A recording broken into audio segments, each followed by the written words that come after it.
선거관리위원회가 제20대 대통령 선거에서 나타난 격리자 등 사전투표 관리 부실의 원인을 분석하고 향후 대책 방향을 담은 운영 결과를 발표했습니다. 4월 20일 공직선거법과 정치자금법 등 정치관계법 일부 개정 법률이 공포되었습니다. 개정 법률에는 지역구 시도의원 정수 증원, 기초의원 중대선거구제 일부 지역 도입, 청년 장애인 후보자의 기탁금 및 반환 기준 하향 조정 등의 내용이 담겨 있습니다. 이사 등으로 주소지가 변경된 유권자는 5월 10일까지 전입 신고를 마쳐야 새로운 주소지의 투표소에서 선거일 투표를 할 수 있습니다. 선거관리위원회는 제8회 공시지방선거에서 전입 신고에 따른 선거일 투표소를 안내했습니다. 선거관리위원회가 5월 9일부터 6월 1일까지 제8회 동시지방선거에 출마하는 정당과 후보자의 10대 정책, 5대 공약, 선거 공보 등을 공개합니다. 유권자들은 정책 공약마당 사이트에서 해당 정보를 손쉽게 찾아볼 수 있습니다.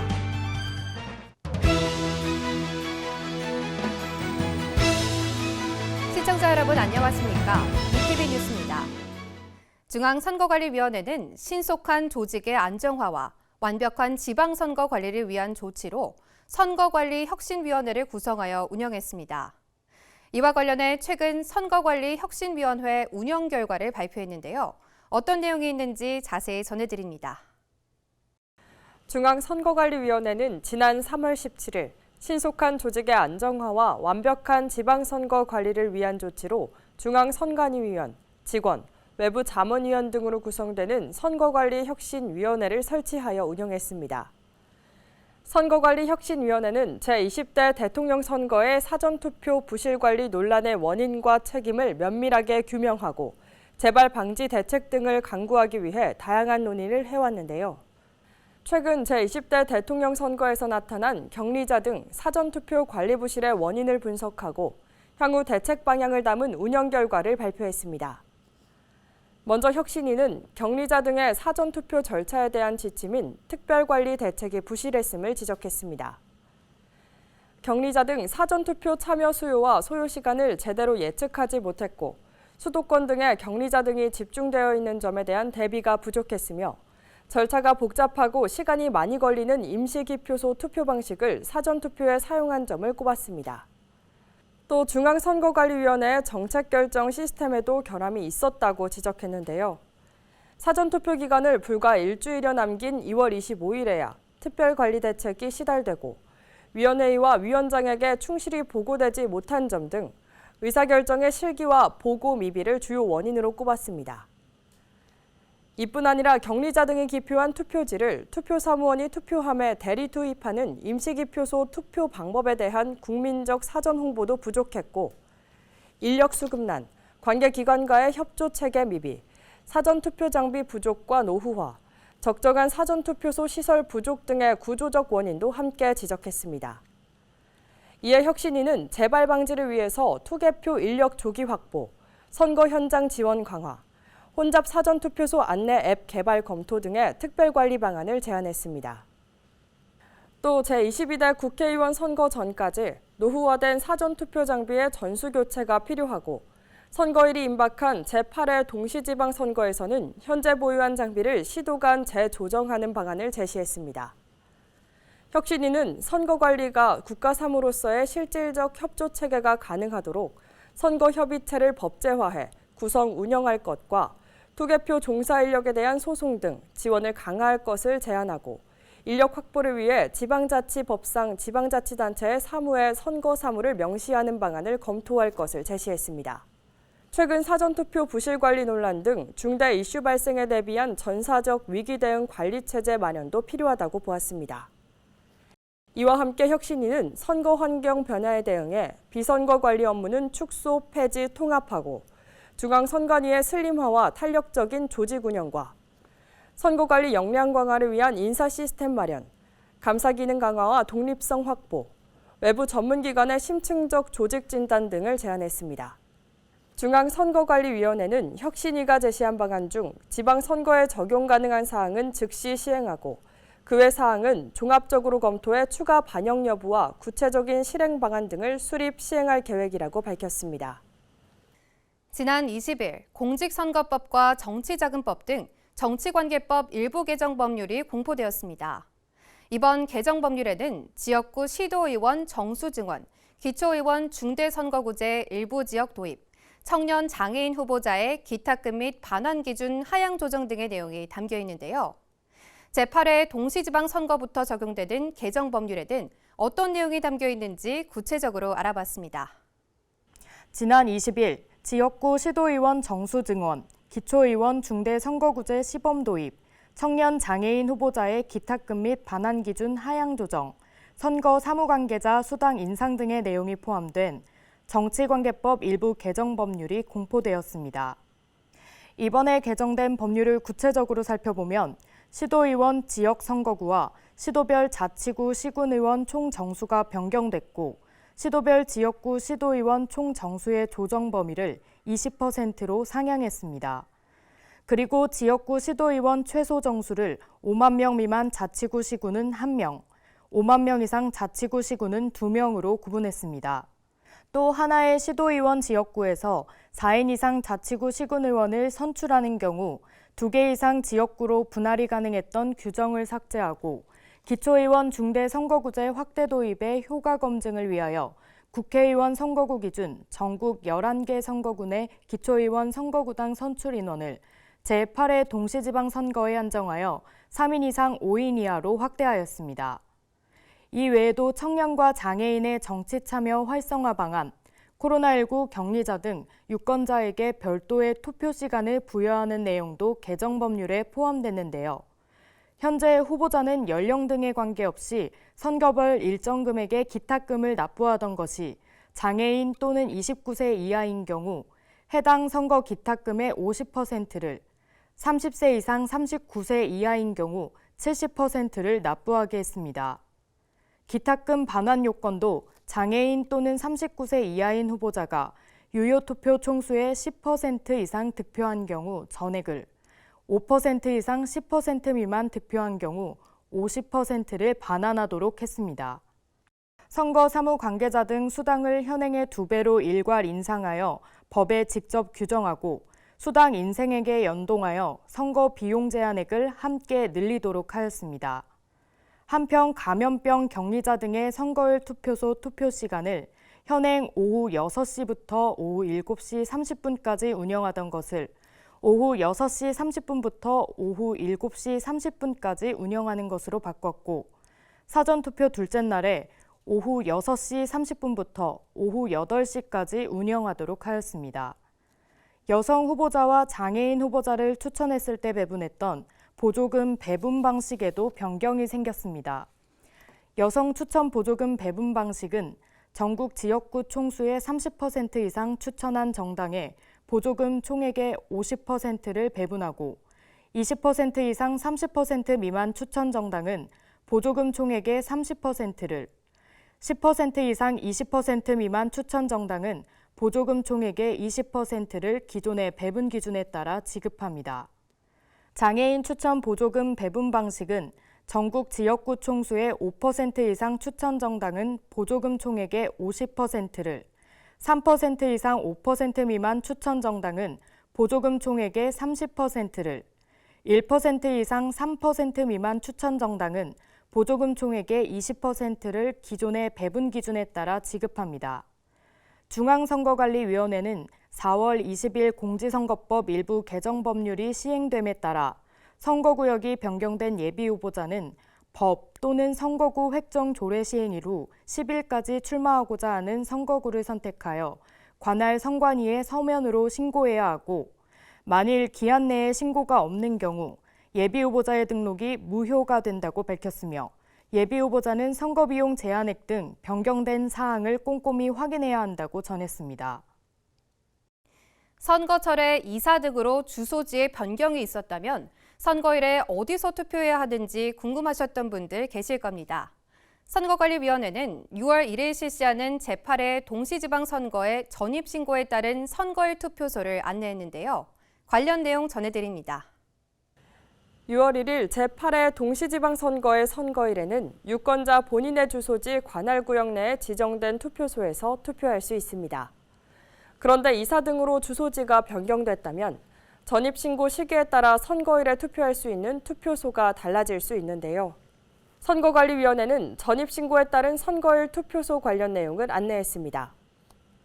그 내용을 구체적으로 살펴보면 이사 등으로 주소지에 변경이 생겼다면 제8회 동시지방선거 선거인 명부 작성 기준일인 5월 10일까지 전입신고를 마쳐야 새로운 주소지에서 투표할 수 있습니다.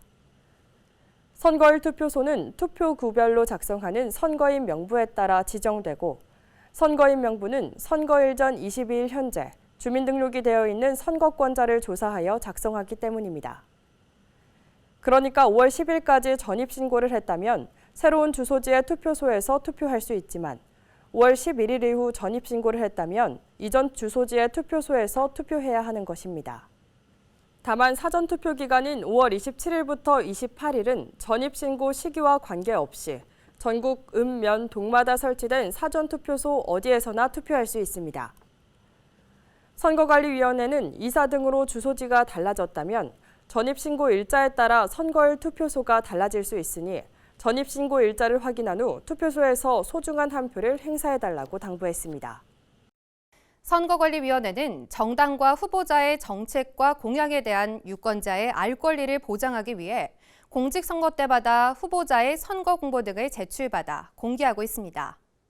6월 1일 실시하는 제8회 동시지방선거에서도 선관위는 후보자 선거 공보 등을 공개하는데요. 자세한 내용 알아봅니다.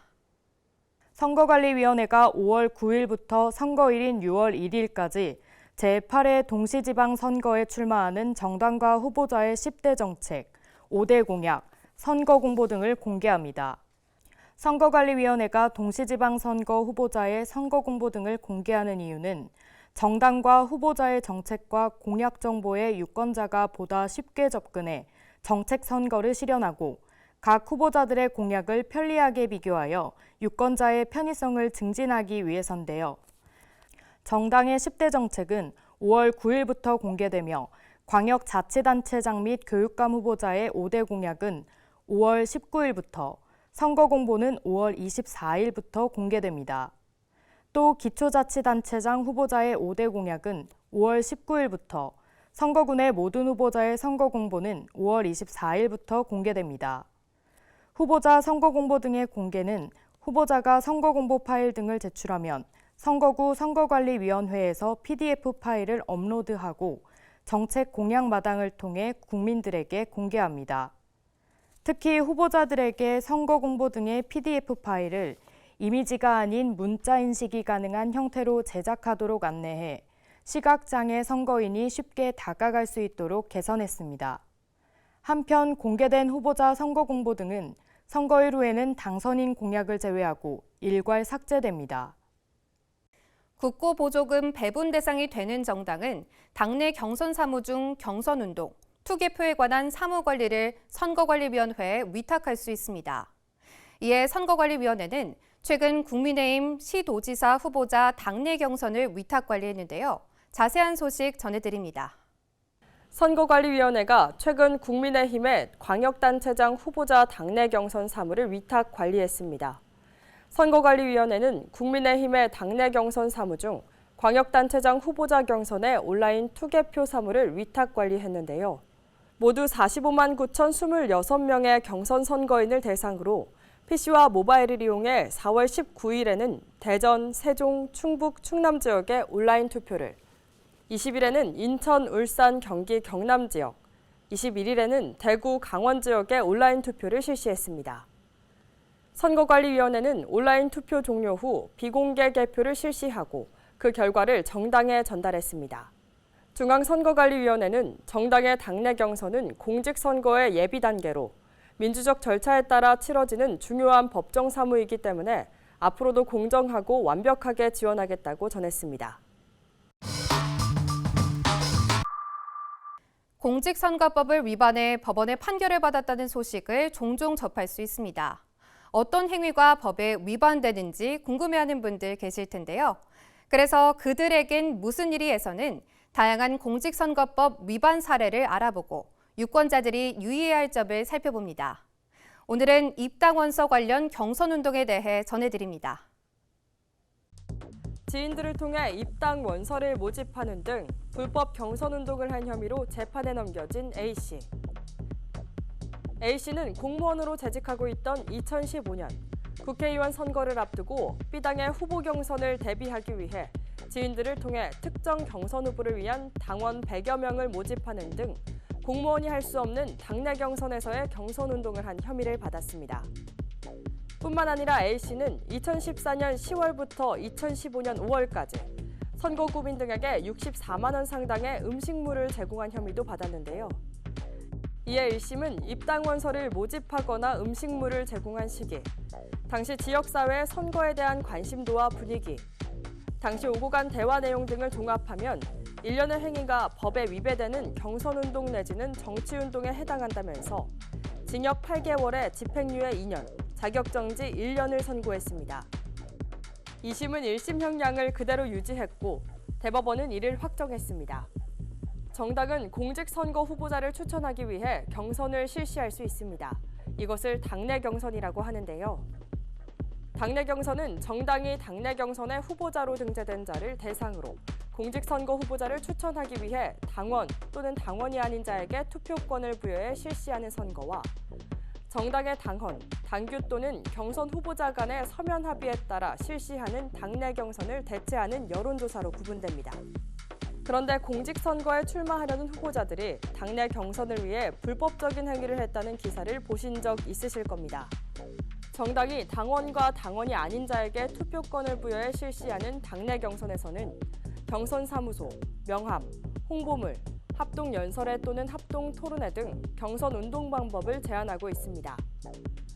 이렇게 공직선거법이 당내 경선 운동 방법을 제한하는 이유는 당내 경선 운동의 과열을 막아 질서 있는 경선을 도모하고 당내 경선 운동이 선거운동으로 변질되어 실질적으로 사전선거 운동 금지 규정을 회피하는 탈법적 수단으로 악용되는 것을 막기 위해서입니다.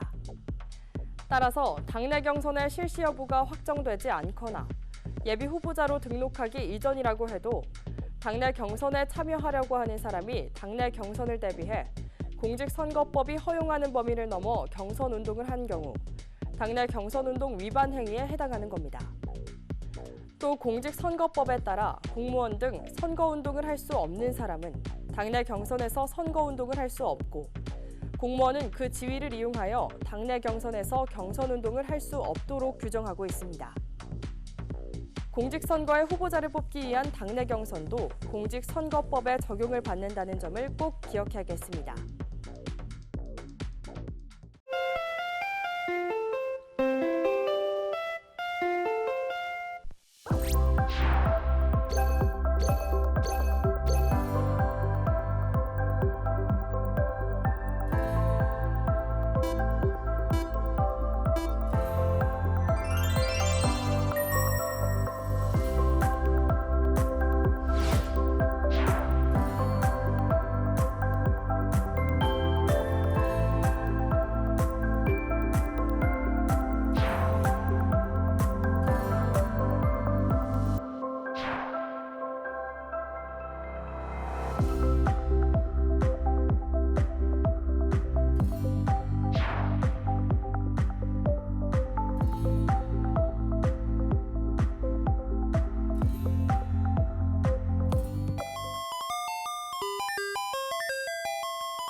제8회 동시지방선거부터 연설대담용 확성장치 소음 기준이 시행됩니다. 시도지사 선거에서 자동차용 확성장치는 전격 출력 40kW, 음압 수준 150dB, 휴대용 확성장치의 전격 출력은 3kW여야 합니다.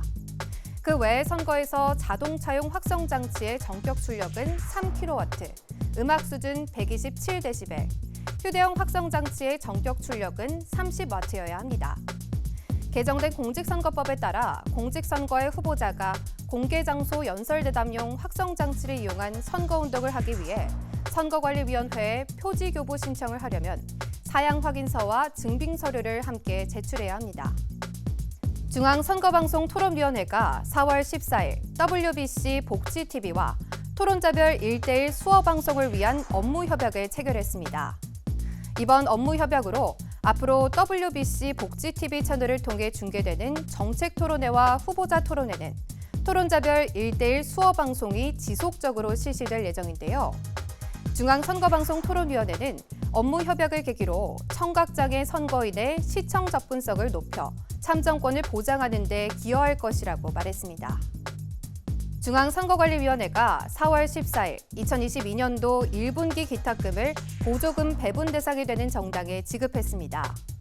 각 정당별 지급 내역을 살펴보면 더불어민주당 1,958만여 원, 국민의힘 1,715만여 원, 정의당 280만여 원, 국민의당 124만여 원, 기본소득당 29,900원, 시대전환 29,160원, 민생당 83만여 원 등 총 4,167만 8,840원입니다. 선거관리위원회가 제8회 동시지방선거와 관련해 정당 후보자를 위한 선거사무 안내 책자를 홈페이지에 게시했습니다. 정당 후보자를 위한 선거사무 안내 책자에는 후보자 등록, 선거운동, 선거와 관련한 정당 활동의 제한, 정치자금, 후원회를 통한 후원금 모금, 선거 여론조사 등의 내용이 자세히 설명되어 있습니다. 해당 자료는 각 시도 및 구시군 선관위 홈페이지 자료실에서 내려받을 수 있습니다. 경상남도 선거관리위원회는 오는 6월 1일 실시하는 제8회 동시지방선거에 대한 유권자들의 관심을 높이고 투표 참여를 독려하기 위해 퍼포먼스를 실시했습니다. 지난 4일 벚꽃이 만개한 경남 창원시 진해구 옛 경화역 공원에서 펼쳐진 퍼포먼스는 아름다운 꽃, 아름다운 선거라는 주제로 진행됐습니다.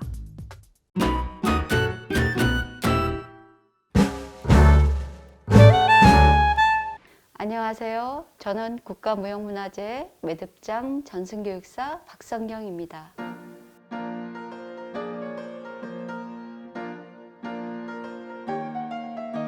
매듭은 끈이나 실을 엮어서 장식물을 장식하는 데 필요한 매듭을 하는 작업을 말합니다. 매듭이 또 보기에는 그렇게 어렵지 않은 것처럼 보여도 사실은 막상 또 접해보면 그 끈을 갖고 여러 가지 모양을 엮는 거라 좀 쉽지는 않은 그런 공예입니다. 매듭이 단순히 묶는 거에서부터 시작되긴 했지만 실생활에 여러 용도로 장식이라든지 아니면 실용적인 의미에서 엮어지다 보니까 굉장히 우리 일상에서 없어서는 안 될 중요한 공예 파트로 자리 잡게 되었고 장식물로서 우리 주변을 아름답게 멋스럽게 장식하는 예술적인 공예로서도 자리매김을 해왔습니다. 매듭은 저에게는 그냥 삶 자체예요. 매듭이 특별히 저에게 어떤 주는 의미라기보다는 그 전체가 저에게는 삶으로 다가오고 있습니다. 어릴 때부터 할아버님, 할머님, 어머님이 하시던 매듭을 쭉 보고 자라왔기 때문에 제 삶에서 그냥 매듭이 어떤 특별한 의미라기보다 그 자체가 그냥 특별한 의미예요. 매듭 하는 일이 좋고 할 수 있는 한 생이 다하는 데까지 이 매듭 일을 놓지 않을 생각입니다.